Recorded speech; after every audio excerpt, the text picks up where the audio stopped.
আজ আমরা দ্বিতীয় শ্রেণীর সহজ পাঠের আর এক ভিডিও দ্বাদশ পাঠের আমরা শুরু করতে চলেছি। এর আগে আমরা এই দ্বাদশ পাঠের গুপ্তিপাড়ার বিশ্বম্বরবাবু পালকি চড়ে চলেছেন এই গল্পেতে আমরা আগে অর্থলেখ, শূন্যস্থান পূরণ ইত্যাদি ভিডিওগুলো আমরা দেখিয়েছি। আজকে আমরা দেখব যে এ থেকে সম্ভাব্য যে সব ছোট ছোট প্রশ্নগুলো এক কথায় উত্তর দাও বা সংক্ষিপ্ত উত্তর, এটা নিয়ে আজ আমরা আলোচনা করব। আর এখানেতে একটু ভিডিওটা বড় হবে কারণ এখানেতে যথেষ্ট প্রশ্ন উত্তর আছে।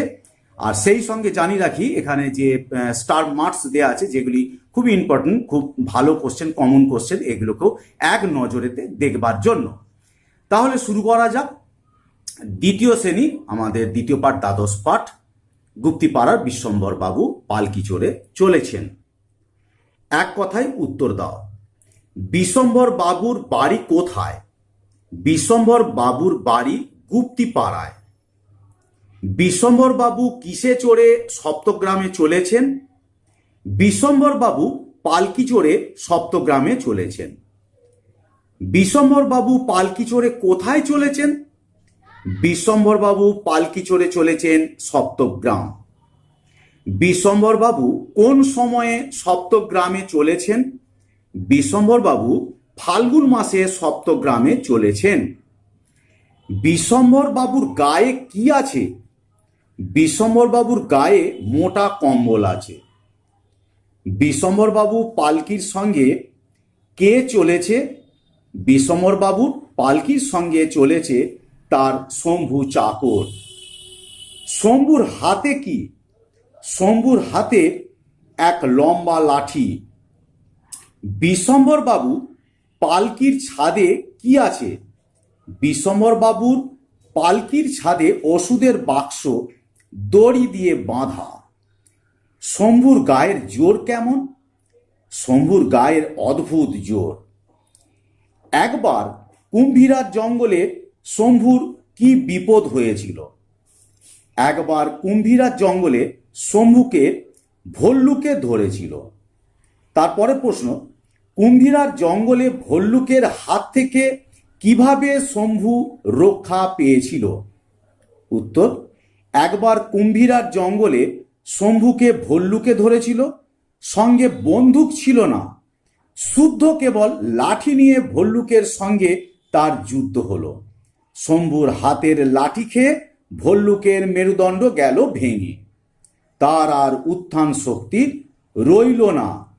আমরা এইখানে এই উত্তরগুলোকে আমরা সম্ভাব্য যতটা সম্ভব আমরা বইয়ের উত্তরের সাথে মেলানোর চেষ্টা করেছি, কারণ ছেলেরা বইয়ের পাতায় পড়তে পড়তে সেই উত্তরগুলো বেশ কিছুটা রপ্ত করে, আমরা তাকে অনুসরণ করেছি।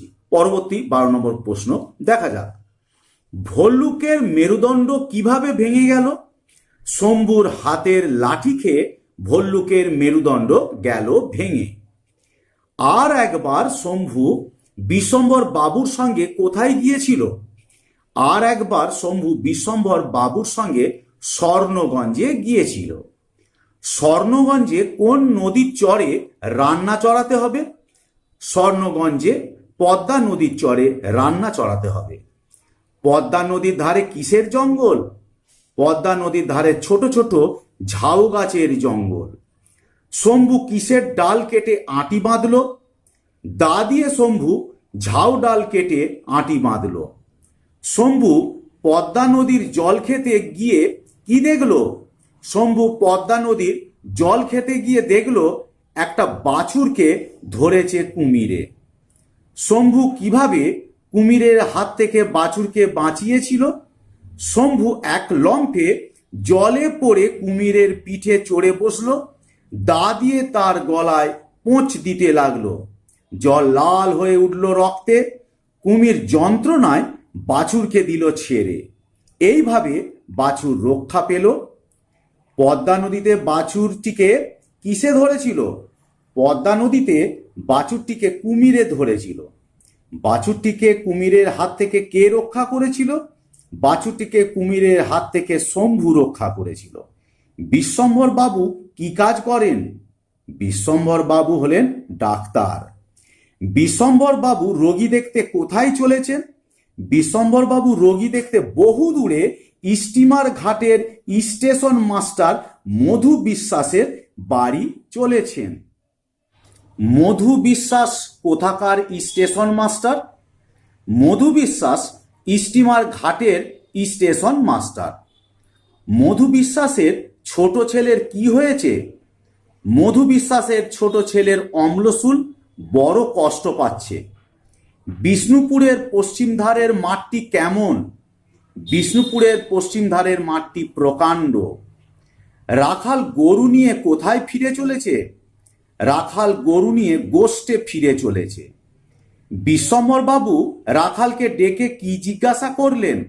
বিশ্বম্ভর বাবু রাখালকে ডেকে জিজ্ঞাসা করলেন, ওহে বাবু, সপ্তগ্রাম কত দূরে বলতে পারো? এবার প্রশ্ন, সপ্তগ্রাম কত দূরে? বিষ্ণুপুর থেকে 7 ক্রোশ দূরে সপ্তগ্রাম। রাখাল বিশ্বম্ভর বাবুকে সপ্তগ্রামে যেতে বারণ করছে কেন?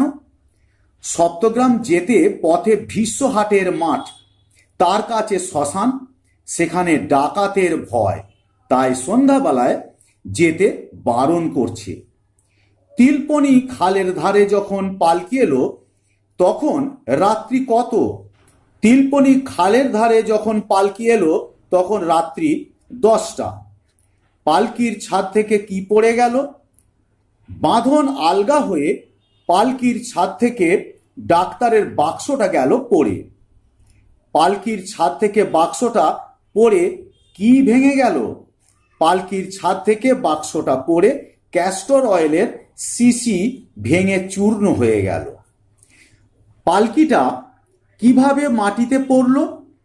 খাল পেরিয়ে আন্দাজ 2 ক্রোশ পথ গেছে, এমন সময় মরমর করে ডান্ডা গেল ভেঙে, পালকিটা পড়ল মাটিতে। পালকি কিসের তৈরি? পালকি হালকা কাঠের তৈরি। পালকিটা ভেঙে পড়ল কেন? পালকিটা হালকা কাঠের তৈরি। বিশ্বম্ভর বাবুর দেহটি স্থূল, তাই পালকিটা ভেঙে পড়ল। পালকি ভেঙে যাওয়ার পর বিশ্বম্ভর বাবু রাতটা সেখানে কিভাবে কাটালেন? সেখানে রাতটা কাটানোর জন্য বিশ্বম্ভর বাবু ঘাসের উপর কম্বল পাতলেন, লণ্ঠনটি রাখলেন কাছে, শম্ভুকে নিয়ে গল্প করতে লাগলেন। বেহারাদের সর্দারের নাম কি? বেহারাদের সর্দারের নাম বুদ্ধু। বেহারাদের সর্দার বুদ্ধু এসে বিশ্বম্ভর বাবুকে কি বলল? বেহারাদের সর্দার বুদ্ধু এসে বিশ্বম্ভর বাবুকে বলল, ওই যে কারা আসছে, ওরা ডাকাত, সন্দেহ নেই। ডাকাতের ভয়ে বিশ্বম্ভর বাবুর পালকির বেহারারা কি করল? ডাকাতের ভয়ে বেহারাদের বলগু পালিয়েছে, পল্লুকে দেখতে পাওয়া যাচ্ছে না। বক্সি লুকিয়েছে ঝোপের মধ্যে, ভয়ে বিষ্ণুর হাত পা আড়ষ্ট। বিশ্বম্ভর বাবুর পালকির বেহারাদের নাম কি? বিশ্বম্ভর বাবুর পালকির বেহারাদের নাম হলো বলগু, পল্লু, বক্সি ও বিষ্ণু। ডাকাতের ভয়ে কার হাত পা আড়ষ্ট? ডাকাতের ভয়ে বেহারা বিষ্ণুর হাত পা আড়ষ্ট। ডাকাতরা দলে কতজন ছিল? ডাকাতরা দলে 5 জন ছিল। ডাকাতদের হাত থেকে বিশ্বম্ভর বাবুকে বাঁচালো কে? ডাকাতদের হাত থেকে শম্ভু বিশ্বম্ভর বাবুকে বাঁচালেন। বিশ্বম্ভর বাবু ওষুধের বাক্সটা বের করতে বললেন কেন? পালকির ডান্ডার আঘাতে যে 3টে ডাকাতের লেগেছিল তাদের ডাক্তারি করার জন্য বাক্সটা বিশ্বম্ভর বাবু বের করতে বললেন। বিশ্বম্ভর বাবু কিভাবে ডাকাতের হাত থেকে রক্ষা পেলেন? ডাকাতেরা অট্টহাস্য করে এগিয়ে আসতেই শম্ভু পালকির ভাঙা ডান্ডাখানা তুলে নিয়ে ওদের দিকে ছুঁড়ে মারল। তারই ঘায়ে 3 জন পড়ে গেল। তারপরে শম্ভু লাঠি ঘুরিয়ে যেই ওদের মধ্যে ঝাঁপিয়ে পড়ল, বাকি 2 জনে দিল দৌড়। বিশ্বম্ভর বাবুরা কাদের শুশ্রূষা করলেন? বিশ্বম্ভর বাবু আর শম্ভু দুজনে মিলে 3 ডাকাতের শুশ্রূষা করলেন। ছিন্ন মেঘের মধ্য দিয়ে কি ফেটে পড়ছে? ছিন্ন মেঘের মধ্য দিয়ে সূর্যের রশ্মি ফেটে পড়ছে। বেহারারা কখন ফিরে এলো? সকাল হতে ছিন্ন মেঘের মধ্য দিয়ে যখন সূর্যের রশ্মি ফেটে পড়ছে, তখন একে একে বেহারারা ফিরে এলো। এখানে যতটা সম্ভব আমরা এখানে প্রশ্ন উত্তরের মাধ্যমে, সংক্ষিপ্ত প্রশ্ন উত্তরের মাধ্যমে আমরা এখানে দেখানোর চেষ্টা করেছি। আশা করি এটা ছোটদের খুবই কাজে লাগবে। আমি অভিভাবক, বাবা মা এদের আমি বলছি, অনুগ্রহ করে আমার এই চ্যানেলটাকে যদি লাইক, শেয়ার বা সাবস্ক্রাইব করেন, তাহলে অবশ্যই আপনাদের সন্তানদের যথেষ্ট উপকারে লাগবে। আমি আশা করব আপনারা আমাদের এই চ্যানেলকে অবশ্যই সাবস্ক্রাইব করবেন। আপনারা সকলে ভালো থাকুন, সুস্থ থাকুন। ধন্যবাদ।